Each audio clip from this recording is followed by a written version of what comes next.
gracias sentidas, pero amargas, porque uno no puede compararse con el profesor que ha sido profesor de uno mismo y que ya había escrito todo lo que los demás podíamos decir sobre esto hace 2 años. Así que lo tenemos un poco difícil. En estas circunstancias uno lo que hace es salirse por peteneras, que parezca que no está muy lejos del tema, pero tocar otras cosas. Lo que se nos dice es si la pregunta es si es esta una crisis global o no. ¿Qué dice esto de la Real Academia? Tiene 2 acepciones. La primera, tomado en conjunto. La segunda, referente al planeta o globo terráqueo. ¿Con cuál nos quedamos? Si es el conjunto, pues los dos somos un conjunto, ¿no? Pero si hablamos del planeta, somos muy poquita cosa. Y el planeta no ha estado nunca en una crisis. Nosotros sí. Es una crisis nuestra. Nos la hemos ganado a pulso. Es verdad que otros también habían hecho lo mismo, pero tenemos claramente nuestra responsabilidad en esto. La causa la tenemos nosotros, también la tienen otros. Eso no quiere decir que estemos en la misma circunstancia. Mal de muchos no es un consuelo. Mal de muchos es una epidemia. Y no tenemos que dejarnos llevar nunca por las epidemias. ¿Cómo se sale de una crisis? Bueno, primero hay que ver qué crisis tiene uno. La primera es una crisis financiera y de ahí deriva que haya también una crisis inmobiliaria. Bueno, esto se hizo debido también a varias cosas. Nunca antes en España habíamos tenido un tipo de interés tan bajo, ni tan accesible como el que hubo con la entrada en el euro. Antes de la entrada en la Unión Europea, antes de la entrada en el euro, España tenía un grado de apalancamiento muy inferior al de Francia, al de Italia y al de todos los países europeos. Una vez entramos, empezamos a apalancar a las empresas y a las familias a un ritmo inusitado. La verdad es que nunca había habido tan fácil acceso al crédito, ni tampoco tanta presión por una parte y por otra para que se recibiera esa financiación. Se nos dijo además que el sistema bancario de España era el más sólido del mundo. Que la verdad es que nadie pudo ver los informes internos que probablemente decían exactamente lo correcto, ¿no? Pero lo que se dijo era eso. Se aumentaron los subsidios a los parados, a los extranjeros que estaban en el país. Se incentivaron las viviendas personales, incluso para personas que no tenían ingresos. O sea, se estaba instando a los jóvenes a que abandonaran la familia, aunque no tuvieran cómo vivir una vez se alejaran de ella. Se nos dijo también que teníamos la juventud mejor formada de la historia.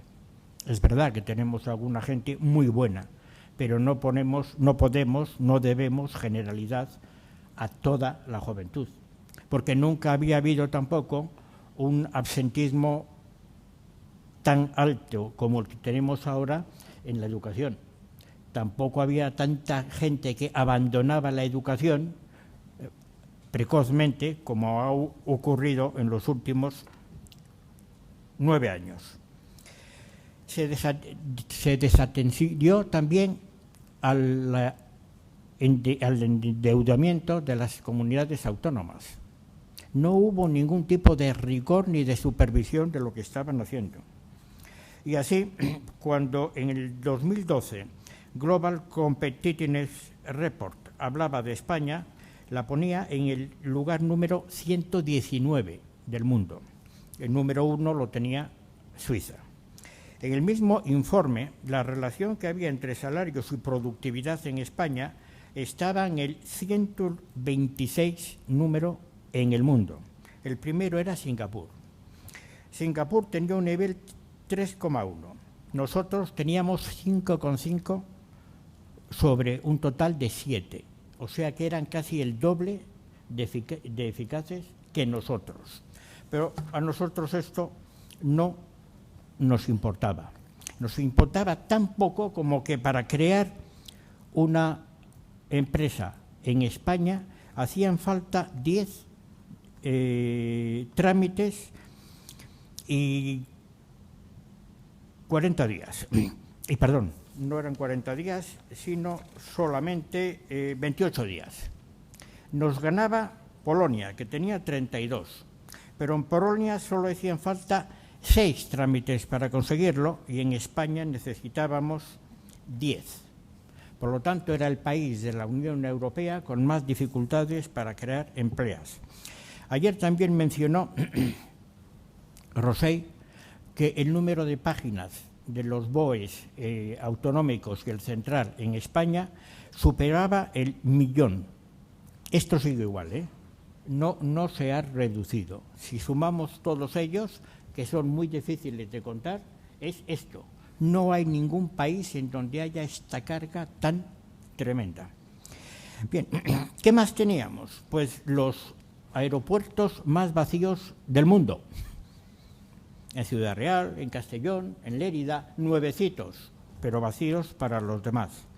Así que nos convertimos rápidamente en los creadores de empleo mayores de Europa.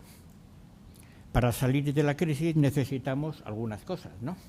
Algunas son las que tienen que hacer las autoridades. Pero yo quiero hablar solo de lo que tienen que hacer las empresas. Porque hagan lo que hagan las autoridades, y creo que podemos confiar en las nuevas que tenemos, eso no obsta para que las empresas tengan que hacer lo que les toca. Y lo que les tocan son 2 o 3 cosas. La primera, lo que nos han pedido, predicando con el ejemplo los alemanes, que era una deflación interna.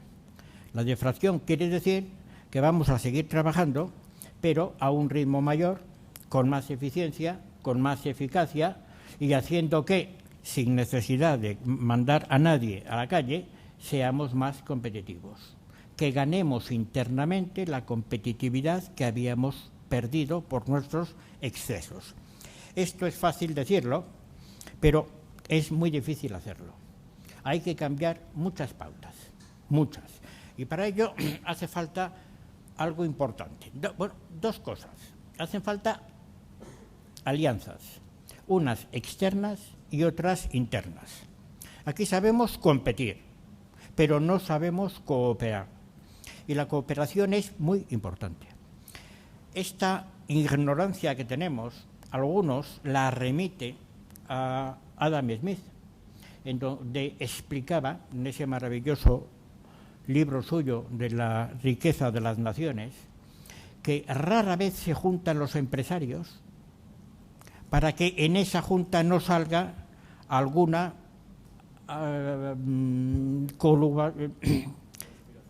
conspiración o palabras aún más duras en contra de los compradores. La verdad es que el libro de Adam Smith, que es una maravilla, cuando él lo escribió ya era tardío. Adam Smith era profesor de Bellas Artes, se dedicaba a eso, sobre todo a la poesía. Y cuando hizo esto, pues cogió una serie de informaciones buenas, pero viejas. Cuando estaba hablando de los empresarios, en realidad estaba hablando de los gremios. Por eso decía, se juntan, hacen las fiestas, etcétera, que es lo que hacen los gremios, no lo que hacen las empresas. Las empresas pelean entre ellas, compiten. Los gremios no, porque todos tienen que hacerlo siempre de manera igual. La misma materia, el mismo producto, la misma todo. Pues bien, nosotros necesitamos, por una parte esto, pero por otra parte necesitamos algo nuevo que se llama alianzas. En otros países las hay, en España no. En España están prohibidas.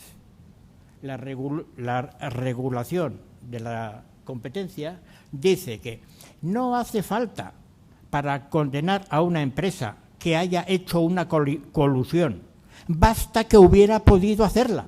Y es el primer artículo.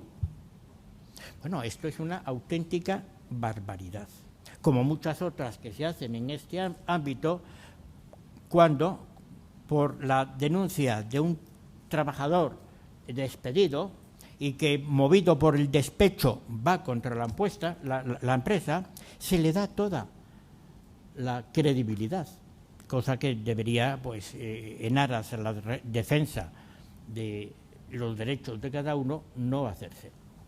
Pues bien, deberíamos hacer estas cosas y no las hacemos. ¿Por qué no las hacemos? Primero, porque no tenemos tradición. Segundo, porque tenemos miedo a hacerlas, porque nos puede caer encima algo. Sin embargo, es algo muy interesante que en muchos sitios se hace para bien. Una alianza de este tipo beneficia a las 2 o a las 14 partes que hay, se pueden llevar a defensa de la competencia para que las acepte, etcétera, etcétera. Y podemos dar un montón de circunstancias en las cuales se evidencia que esto funciona. Por ejemplo, una empresa que hace tractores para camiones o chasis para autobuses gana en una licitación un volumen de envíos que no es capaz de hacer. Lo más lógico es que vaya con una que conoce que lo pueda hacer igual que ella y que se repartan lo que tienen que hacer. Lo hacen en Corea y en todos los países del mundo. ¿Por qué en España no hacemos esto? Porque el que ha conseguido el pedido no lo va a poder hacer y el amigo que lo puede hacer tampoco. Así que esto es algo en donde hay mucho que hacer, muy interesante, y que no lo hemos hecho. La segunda cosa que necesitamos es una competencia interna. Dentro de las empresas en España no hay una buena relación entre los ingenieros y los directivos y los trabajadores. Parece como si fueran gentes distintas. ¿Por qué tenemos esta visión que no la tienen ni los japoneses ni los alemanes? Sencillamente porque los ingenieros de Alemania han pasado, antes de tener el título, 3 veces por la empresa. Y saben que los trabajadores saben cosas. Y saben que huelen mal, como él olía mal cuando trabajaba con ellos. Pero cuando salen de la ducha, todos huelen bien.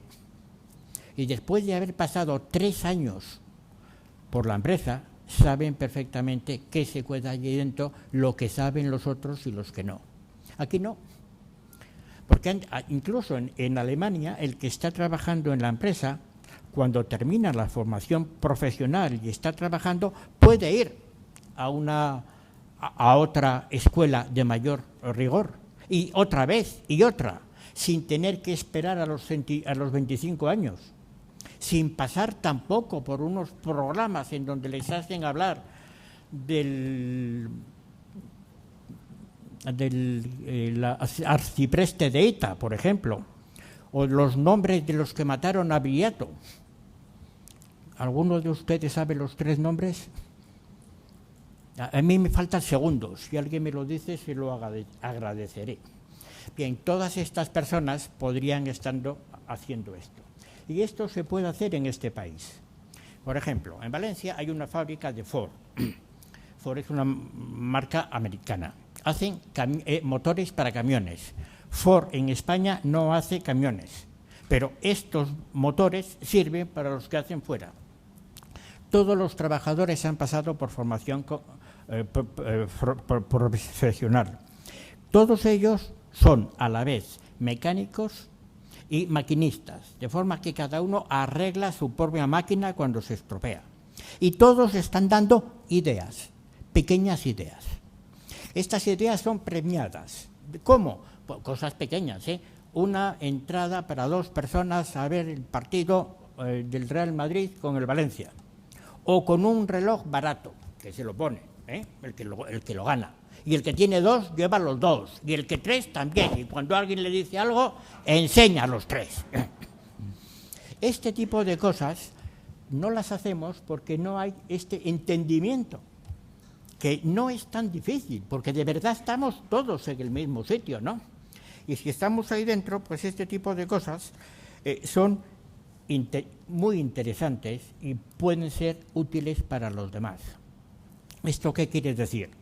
Bueno, que los sindicatos sepan que hay gente de los suyos que tiene muchas cosas que decir, que esto lo hacen los países más adelantados. En Japón, uno que entra por abajo es el delegado de los trabajadores, después es el que lleva relaciones laborales, después está arriba en el BOAR y acaba de presidente. Por eso cuando hacen una huelga, la hacen trabajando como nunca antes, para demostrar a los de arriba que quien mantiene la empresa son ellos. ¿Por qué no podemos tener esa voluntad de tener el amor por el trabajo y estar siendo orgullosos de eso? Son algunas de las cosas que nos tienen que ayudar a salir de la crisis.